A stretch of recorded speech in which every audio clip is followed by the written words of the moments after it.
예수께서 일어나사 거기를 떠나 두로 지방으로 가서 한 집에 들어가 아무도 모르게 하시려 하나 숨길 수 없더라. 이에 더러운 귀신 들린 어린 딸을 둔 한 여자가 예수의 소문을 듣고 곧 와서 그 발 아래에 엎드리니 그 여자는 헬라인이요 수로보니게 족속이라.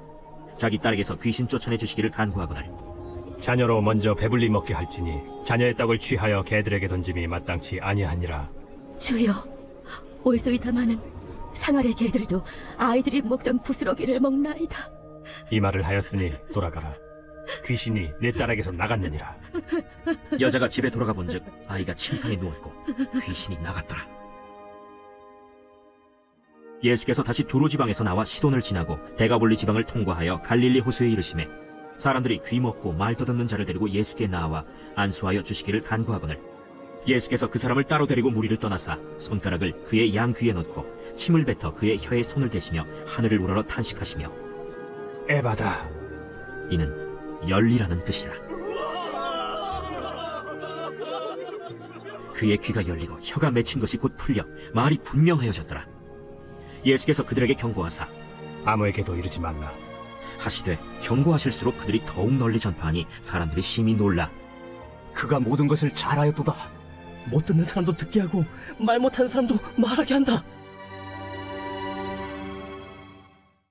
유대인들과 정결법 논쟁을 통해 예수님은 모든 음식은 정결하다고 말씀하셨습니다. 입으로 들어가는 음식이 더러운 것이 아니라 사람의 마음에서 나오는 것들이 사람을 더럽게 한다고 하셨죠. 그리고는 예수님은 직접 두로 지방으로 걸어가십니다. 두로는 반유대 감정을 가진 이방인의 땅입니다. 모든 음식은 깨끗하다고 하시므로 거룩과 부정에 대한 편견을 깨뜨리신 예수님이 직접 이방 땅으로 걸어가시므로 우리가 밟는 모든 땅은 하나님이 만드신 거룩한 땅임을 몸소 보여주신 것입니다. 그리고 이 두로에서 수로보니게 여인을 만나십니다. 더 정확히 말하면 이 여인이 예수님을 찾아온 거죠. 그리고는 귀신 들린 자녀를 고쳐달라고 요청합니다. 그렇게 간절한 마음으로 예수님 앞에 엎드리는데요. 그런데 예수님의 반응이 우리의 예상과는 좀 다릅니다. 자녀로 먼저 배불리게 할 것이다. 자녀의 떡을 취해서 개들에게 주는 것은 마땅치 않다라고 하십니다.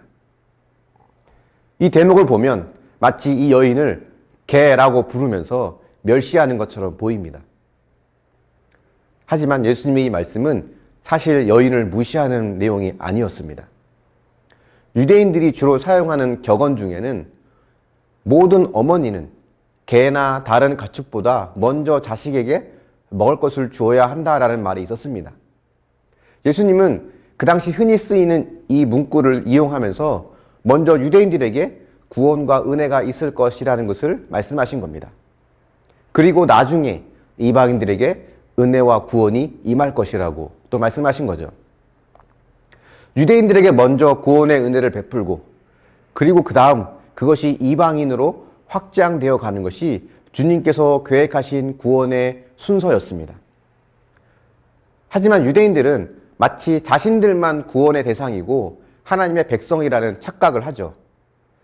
그래서 특별히 선택받은 선민이라는 의식에 빠지게 되고 자신의 사명을 잃어버립니다. 하지만 오늘 이 여인은 자신이 이방인임에도 불구하고 예수님의 먼저라는 말의 의미를 이해합니다. 예수님의 계획을 이해하고 그 말씀을 존중하면서도 자신의 간절한 마음을 보여드리며 정중하게 자신의 권리를 요청하고 있는 겁니다. 유대인들 또는 제자들보다 더 예수님의 구원 계획을 이해하고 있었던 것입니다. 예수님은 이 여인의 믿음을 칭찬하시면서 딸의 병을 고쳐주십니다. 주님의 구원과 은혜는 이렇게 하나님의 말씀을 존중하고 때를 기다리는 겸손한 자에게 이루어집니다. 내가 가진 생각과 주장, 내가 원하는 때를 고집하는 것은 참 믿음이 아닙니다. 이 여인의 모습은 진짜 믿음이 무엇인지 우리에게 보여주고 있는 겁니다. 이 여인을 고치신 예수님은 두로 지방에서 나와서 다시 갈릴리 호수에 이르게 됩니다. 그리고 그곳에서 귀 먹고 말 더듬는 자를 만나십니다. 그런데 이번에는 이 사람을 치료하는 행위가 평소와 다르십니다. 손가락으로 귀를 막고 침을 뱉어서 혀에 손을 대십니다. 이전에 치료하셨던 것처럼 나을지어다 라고 선포하시거나 또 손을 대시면서 기도의 말씀을 하시면 충분히 고치실 수 있는데도 예수님이 그렇게 하지 않으십니다. 이번에 왜 이렇게 특이한 방법으로 이 사람을 고쳐주셨을까요? 그것은 이 사람이 귀가 먹었다는 것에서 그 이유를 찾을 수 있습니다. 귀가 들리지 않는 사람이었기 때문에 예수님이 아무리 멋진 말씀으로 선포한다고 해도 이 사람은 알아듣지 못했을 겁니다. 만약에 그렇게 고치셨다면 아마 병은 고쳐졌을지 몰라도 그 마음은 고침받지 못했을 것입니다. 손가락을 귀에 넣으실 때 이 사람은 촉감으로 예수님께서 지금 무엇을 하시는지 알고 있었을 것입니다. 동시에 그 행동이 주는 메시지를 알아들었을 것입니다. 예수님은 귀를 만져주심으로 지금 이런 메시지를 던지고 계신 겁니다. 나는 지금 너의 귀를 고치고 있단다. 조금만 기다려봐. 지금 고치고 있어. 너는 나에게 소중한 존재야. 그리고 혀에 손가락을 대는 행위도 마찬가지죠. 지금 너의 혀를 고치고 있단다. 조금만 기다려봐라. 내가 이렇게 정성을 다해 고치고 싶은 마음이 들 만큼 너는 나에게 소중한 존재란다. 이 메시지가 그 사람의 마음에 전달되었을 것입니다. 예수님은 이렇게 그 사람의 육신의 질병뿐 아니라 마음의 병까지도 고치신 겁니다. 주님은 우리에게 늘 이렇게 찾아오십니다. 내가 알아들을 수 있는 방법으로 또 내 안에 드러나지 않은 약함을 고쳐주시기 위해서 주님은 주님의 방법으로 찾아와 주십니다. 예수님은 왜 이런 방법을 생각해내신 것일까요? 단순히 하나님의 아들이니까 지혜로워서 그런 것일까요? 아닙니다. 사랑하기 때문입니다. 사랑하면 그 사람의 부족함이 보입니다. 사랑하면 그 사람의 필요가 보입니다. 주님은 그 사람을 너무나 사랑했기에 그 사람에게 가장 확실하게 전달될 수 있는 하나님의 사랑의 방법이 무엇인지를 생각하셨고 그 사람이 가장 확실하게 느낄 수 있는 방법으로 그 사랑을 전하신 것입니다. 주님은 이렇게 우리를 너무나 사랑하십니다. 그 사랑은 우리에게 무엇이 필요한지 누구보다 잘 아시는 것으로 또 보여집니다. 지금까지 우리의 인생을 보면 주님은 저와 여러분에게 맞는 방법으로 찾아오셨습니다. 그리고 지금도 우리를 만나 주십니다.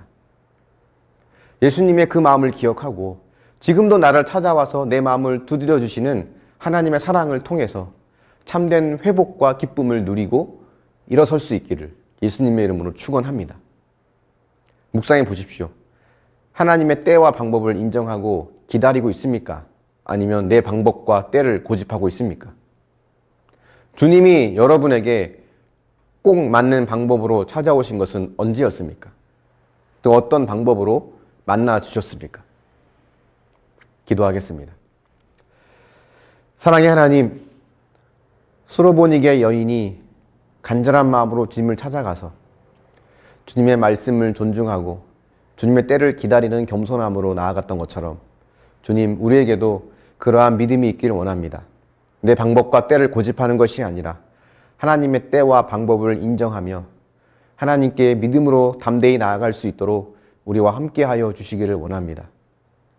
사랑이 많으신 주님께서 그 여인의 간절한 마음과 믿음을 보시고 그 여인을 치료하여 주신 것처럼 하나님, 우리 안에 있는 뜨거운 주님을 향한 마음을 기억해 주시고 우리에게도 동일한 은혜로 인도하여 주시옵소서. 또 우리에게 맞는 방법으로 찾아오실 주님을 기대합니다. 귀를 만져주시고 혀에 손을 대시는 방법으로 그 영혼이 가장 알아들을 수 있는 방법으로 찾아오신 주님의 사랑이 우리의 삶 가운데도 있었음을 고백합니다.